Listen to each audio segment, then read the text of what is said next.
I want to start with a story. When I was in university, I had sort of a privilege to travel to different churches and do supply preaching, is what they call it.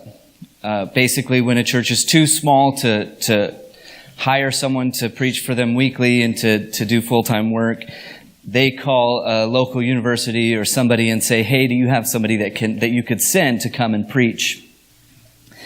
And so I was on this list of rotating about 5 or 6 of us from my university, and we would get sent out into different places. And sometimes there were 8 people sitting in front of me. Other times, it was more 30 or 40 or so. But it was quite an experience. Had a lot of fun. And just to preface this story, as many of you know, I am a devout feminist. And so my name is Christianson-Barker now, but it wasn't then. It was just Barker, and that's a story for another time. We could talk all day about that. And so I went to one church, and it sounds very Southern. This sounds very Southern, but this gentleman got up to introduce me. He's got his hands on the podium. You can imagine a nice, sturdy podium here, not this. And he says, "We've got with us today, very fine young man, Brother Bradley Barker." What a beautiful name, Brother Bradley Barker. I had a sweet mate there with me that day, never let me live that down for the rest of my time. Brother Bradley Barker. But there's something, we laugh at that. We laugh at the language of brother and sister. We laugh at this familial kind of kinship language, but there's something inherent, there's something deeper about that. In my tradition, that's what you called one another. We didn't have preachers or members or whatever. We had brothers and we had sisters, and that was the deal. So Brother Bradley Barker got up to preach that day. And there's something communal about that language, right? We feel a deeper connection to think about an individual as family. And in some sense, we've lost that in a lot of ways. But in another sense, we are constantly striving to reach that community where we are together as family. In fact, we put it somewhat awkwardly as part of our website name. We put it in like all of our communications. We talk about worshiping and studying as a family. It is something that is core to us. And my tradition wasn't the first to use that language. In fact, it has a long tradition of that familial tie being part of who we are as Christians, coming together and worshiping. This morning I want to tell you a story about someone who revolutionized the way that we think about one another. He changed, I guess for those that read him, he changed the way we think about our community and the way we think about one another. And in doing so, he changed the way we think about Jesus as well. His name was Dietrich Bonhoeffer. Just to give you a little bit of his story, because you can't have it without the story. Here is a man who was studying in Germany. He was a seminarian, and then later he led a seminary, and he was during the really dark times of German history.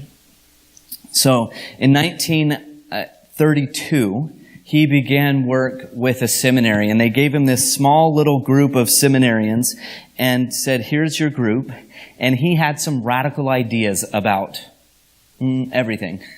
He had some radical ideas about what it meant to be community, about what it meant to live amongst one another, about what it meant to be a Christian. Some of his best works are things about community and things called The Cost of Discipleship. You should all read it. It's phenomenal. And where he lays out what it what Christianity should look like. How does your life change to be a Christian? And he, in some ways, very militant about, like, your life should look like, this or that. But there's something unique about his theology that I can't shake. And that's what I want to bring to you this morning, is this concept of community was so core to him. Okay, here's part of his story. So, 2 years he led this seminary. The Third Reich shut him down, shut the seminary down, shut all churches down that weren't the right church, and he pressed on. He thought about leaving Germany. He thought about where he had the ability to go to other countries. He had the ability to leave his community, but he felt so strongly in his community, in that family that was his church, that was his seminary, that was his people, that was the larger community of Germany. He felt so strongly that he didn't leave. Instead, he put his life on the line to be a force of resistance against Nazi Germany. He spent the next, 9 years working in resistance operations, and literally, I'm right on the edge of pacifist, literally working to assassinate Hitler. That was that was what he was doing. And at the end of the day, his commitment to community, his commitment to the theology of what he believed in led him into prison. And in 1945, he was put to death by Nazi Germany. So he made the ultimate sacrifice for his theology. As good leaders do, their theology is represented in their actions, in their life. So with that story in mind, with the family in mind, here's what he does with Jesus, the story of Jesus. It is beautiful. Most of this, so usually when I read a book and I say, okay, I'm going to take a book and I'm going to work through it like over a period of, this is just one book today. Just so you know, Life Together is the name of it. And it is a beautiful picture of what does Jesus look like? What does the community look like? What are we supposed to be doing? So here's where his theology comes from. He says, first of all, Jesus was the connective, or is the connective force between people. So I kind of picture it like this. Sometimes we would say, okay, we're all connected here, and Jesus helps us, or God helps us, or whatever language you want to use there, but Jesus helps us love and care and connect with one another. And Bonhoeffer says, no. It's actually bigger than that. It's deeper than that. If we're connected with a web, Jesus is the web that connects us. We don't actually get to see one another without seeing Jesus. We can't actually get past, and he kind of puts it like this, we can't actually get past our own noses. We can't see that far because our egos get in the way. And when we desire community, and when we force community, and when we try to create community, our ego, our emotions get involved, and we try to create something. And he says, Jesus actually is the community. When we look at someone else, we see them only through Jesus. Unless we're getting in the way, and then our ego is seeing them, and we're just seeing ourselves in this weird kind of way. And I love this concept. I don't know how to get past it, because this is how do I say this? This is going to be a bigger struggle than anything you've ever tried to do. Here's how he puts it. We're going to come back to this in a minute, but I want to read this quote and let this sink in while we go on. In proper community with Jesus, one should only encounter me as the persons that they already are for Christ. This is the meaning of the claim that we encounter others only through the mediation of Christ. He says, your eyes fail you. Only when you look at someone and looking through the lens of Christ's eyes can you actually see them. Try that out. We're going to have some fun. Turn to your neighbor and think about only seeing them through the eyes of Christ. No, really. It's going to get awkward. It's okay. This is Life Together, the name of the book, right? Here is what's so difficult about this, is that we have things that get in our way. We have conflict with people. We have our own agendas. We have our own desires. We have our own interpretations of who somebody is. Christ looks at you differently. Each of you. Christ looks at you differently than we do. And we only find community when we encounter one another through Christ. Some of you are trying to figure out where Bradley went. Who is this? But here's what's beautiful about this, right? Is that everything that we're trying to do is in trying to create a body, trying to create a family, falls flat if we're not understanding the reality of Christ as that connective tissue between us.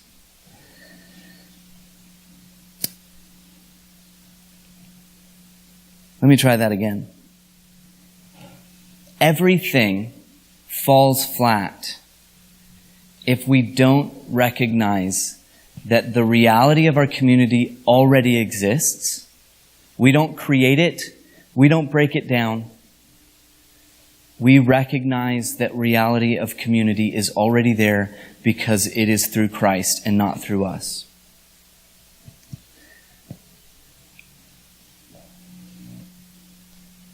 So, your challenge is to look at others through the eyes of Christ. And I actually think this. I think if Bonhoeffer's right about this, if Dietz is right about this, then we aren't going far enough. Because here's what he says. Okay, so we have Paul who talks about being co-heirs with Christ. We have the moment in John where Jesus says, they are going to know who you are by your love for one another. That love only occurs through Jesus. That love only occurs through our connection point, our mutual connection point. And this is a little off here, but that connection point is not mutual interests. It's not it's not some sort of shared story. It's not even shared beliefs. It's just Jesus. So as we're talking about connections, here in this ultimate moment when we talk about our connection to one another, we find it as Jesus, and this is why this fits so perfectly to close this series, that Jesus is the connective tissue that binds us together. I don't know how you think about Jesus as a connective tissue, like marshmallows or something, but that's what's occurring, and there's no easy way, there's no friendly way to say, okay, look at your neighbor and look at them with the eyes of Jesus. It just doesn't happen that easily. And I want to take this one step further, because if Bonhoeffer's right, then it's not just that. It's not just the love that we have for one another.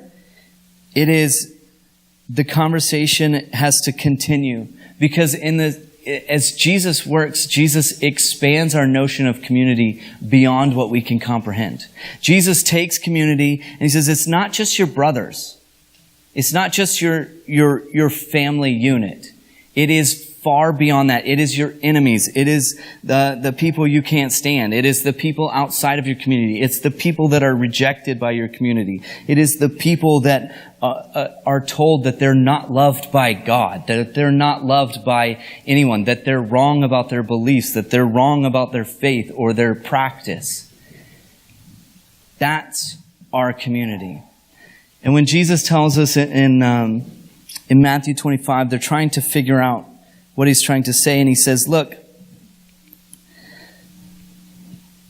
and we use this one a lot because it's such a beautiful image. He says, look, anytime you saw me and I was hungry and you gave me food, or anytime you gave someone in need food, anytime you saw someone thirsty and you gave them something to drink, a stranger and you welcomed them in, naked and gave them clothing, sick and you took care of them. Every time you did that, it wasn't just a person. It was me. That love that we are to share internally is also to be shared externally. And I want to sort of blow this picture up. I don't know how I'm doing so far. It sounds great in my head. I just want to blow this up a little bit. Last week, Nathan talked about different faiths from around the world. Things that we have in common, things that are unique, things that we share and how we drive conversations and think about God. If we believe that God has called all of us children, if we believe that Jesus is as powerful as we say, then that story is not just an internal story about us connecting with one another. I would say anytime we connect with anyone, Jesus is allowing us to make that connection. Anytime we offer love or receive it, anytime we offer a kind heart or a gentle spirit or receive a kind heart or a gentle spirit, Jesus is at work in that story. And I'll tell you that some of the purest representations of Jesus that I've seen have not been a quote-unquote Christian. Family that has cared for me in really dark times, that claim no God at all, showed me Jesus, looked past their own ego, looked past themselves, and saw me as Jesus sees me.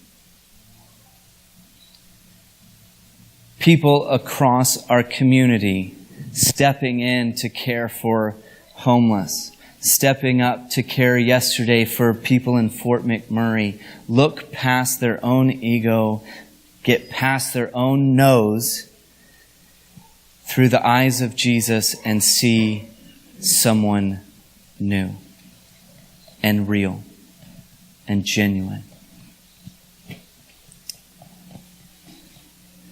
Jesus is at work in our world, connecting us one to another, and we miss it every day. And I'd like to say that's for our own ego. It's probably because we're distracted. It's probably because we don't get it. Maybe it's because we don't give Jesus enough credit. But I go to some interfaith meetings and I sit across from one of the most wonderful people I've ever met from the Baha'i tradition, and just this beautiful spirit that shows me Jesus. And there's no other way to put it. We are connected everywhere. And anytime we see the love of God, anytime we see and look past our own desires and offer that, we see someone through the eyes of Jesus.